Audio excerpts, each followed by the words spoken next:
તો રાજકોટ જિલ્લાના ઉપલેટામાં railway station પાસે ઉપલેટા તાલુકા અને શહેરનો એકમાત્ર જનતા ગાર્ડન આવેલો છે. આ ગાર્ડન વર્ષો જૂનો હોય હવે ગાર્ડનમાં રહેલ બાળકોના ઝૂલા, ચકરડી, લપસણી સહિતના સાધનો તૂટેલી હાલતમાં જોવા મળી રહ્યા છે, જેને લઈને બાળકો પણ મુશ્કેલીમાં મુકાયા છે. ત્યારે ભાજપ વિકાસની વાતો કરે છે, પરંતુ ઉપલેટામાં સામાન્ય ગાર્ડનની હાલત અતિ ખરાબ હોવા છતાં નગરપાલિકા તંત્ર ચૂપ છે અને ગાર્ડનમાં હરવા ફરવા આવતા લોકો આ ગાર્ડનની હાલત જોઈ વિચારમાં મુકાઈ ગયા છે કે શું આને જ વિકાસ કહેવાય. ઉપલેટા શહેરના નિવૃત્ત શિક્ષકના જણાવ્યા મુજબ ગાર્ડનમાં તમામ બાંકડા અને ટેબલો પણ તૂટી ગયા છે. ત્યારે તમામ રમતગમતના સાધનો મોટાભાગના તૂટેલી હાલતમાં છે. નગરપાલિકા દ્વારા રિપેરિંગ કરવામાં આવે તેવી પણ માંગ કરવામાં આવી રહી છે. ત્યારે ઉપલેટામાં એકમાત્ર જનતા ગાર્ડન હોય, ગાર્ડનમાં કોઈ રમતગમતના સાધનો સલામત નથી. સાથે જ ગાર્ડન જેનાથી શોભે છે તે વૃક્ષો પણ સુકાઈ ગયા છે. તો ગાર્ડન અતિ જર્જરિત થઈ ગઈ હોય, વહેલી તકે નગરપાલિકા આ ગાર્ડનની યોગ્ય જાળવણી કરે અને નવા બાંકડા બેસાડવા માટે અને બાળકોના રમતગમતના સાધનો નવા મૂકવા માટે સ્થાનિકોની માંગ કરવામાં આવી રહી છે. હું વિજયભાઈ કાનજીભાઈ સુવા. આ બગીચામાં કોઈ જાતની કંઈ સુવિધા છે નહીં. બાળકોના હિંચકા તૂટેલા છે, બાકડીઓ બેસવા માટેની તૂટી ગયેલી છે.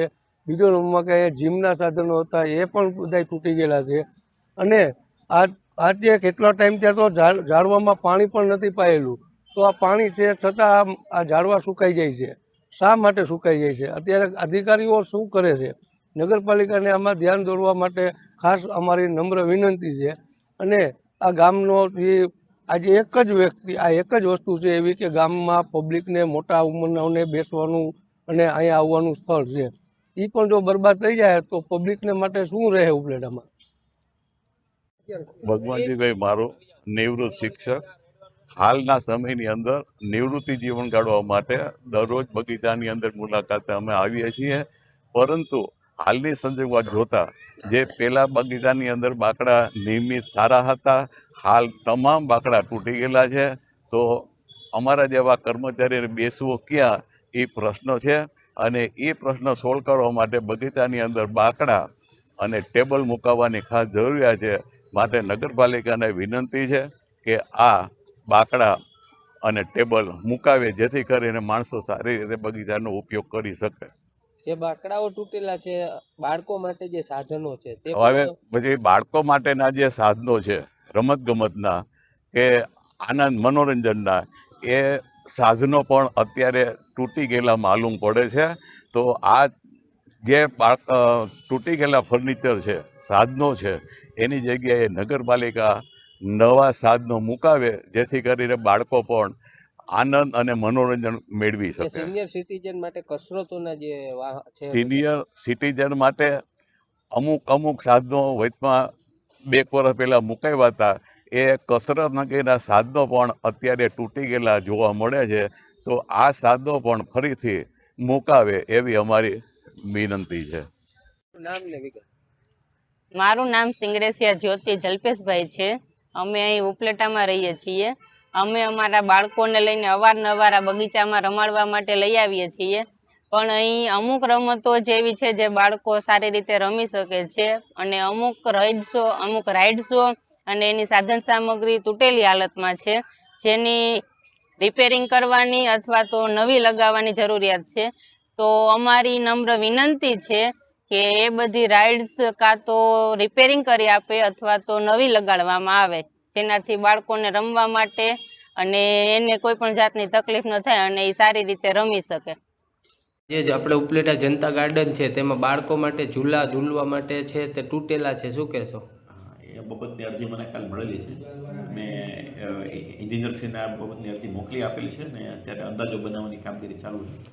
સાહેબ, આ બાબતથી જોવામાં આવે તો સાફ સફાઈ પણ કરવામાં નથી આવતી ને સાફ સફાઈ જનતા ગાર્ડનમાં નિયમિત થાય છે. હાલમાં ત્યાં રેલવે પ્લેટફોર્મનું કામ ચાલુ છે, એટલે એમની જે દિવાલ છે એનું ડિસમેન્ટલ અત્યારે રેલવે વાળા કામ કરી શકે એ માટે કરેલ છે. એટલે એમનો જે મલબો છે એ પડેલો છે, બાકી કોઈ બીજા સાફ સફાઈના ઇસ્યુ હાલ જે બાકડાઓ તૂટેલા છે, લસર પટ્ટીઓ તૂટેલી છે, એવી બાબતની કાલે એક જાગૃત નાગરિકની અરજી મળેલ હતી, એ મ્યુનિસિપલ એન્જિનિયરને મોકલેલ છે. અત્યારે એસ્ટિમેટ બનાવવાની કામગીરી ચાલુ છે.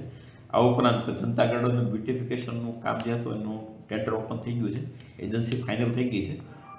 આગામી સમયમાં એજન્સીને વર્ક ઓર્ડર આપીને કામગીરી ચાલુ કરવામાં આવશે. ઉપલેટા શહેરમાં નગરપાલિકા સામે આવેલી જનતા ગાર્ડન છે. જે જનતા ગાર્ડનની વાત કરીએ તો તમને નગરપાલિકાના દ્રશ્યો બતાવીશ કે આ નગરપાલિકા જનતા ગાર્ડન સામે જ આવેલી છે અને નગરપાલિકા સંચાલિત આ જનતા ગાર્ડન છે, જ્યાં તમને બાળકોને રમવા માટેની જે રાઇડ્સ છે તે રાઇડ્સના દ્રશ્યો બતાવીશ કે જે આ બાળકોને રમવા માટેની રાઇડ છે જે એકદમ સદંતર તૂટેલી હાલતમાં છે અને બાળકો માટે રાઇડો છે તે તૂટેલી હાલતમાં છે. આ જે ચકરડી છે તે ચકરડી આજે તૂટેલી હાલતમાં છે, જે બાળકો આની ઉપર બેસીને રમી પણ નથી શકતા અને સફાઈની વાત કરીએ તો એકદમ સદંતર કચરો જ્યાં જુઓ ત્યાં કચરો છે.